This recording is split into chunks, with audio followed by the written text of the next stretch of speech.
నేనెప్పుడు అనుకునేవాడిని, ఈ ప్రపంచం చాలా పెద్దది కదా, ఒక అమ్మాయి మనసులో కొంచెం చోటు దొరకదా అని. చివరికి అది నీ వల్ల జరిగింది. నిన్ను చూసిన మొదటిసారి నేను కొత్త ప్రపంచంలో అడుగుపెట్టాను.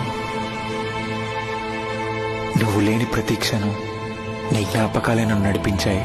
నిన్ను చూడాలన్న ఆశ మాత్రం నిన్ను చేరే వరకు పరిగెత్తించాయి.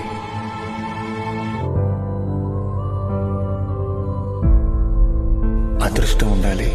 మనసు, మాట, బంధం, బాధ వీటన్నిటికీ విలువిచ్చే వాళ్ళు దొరకటం.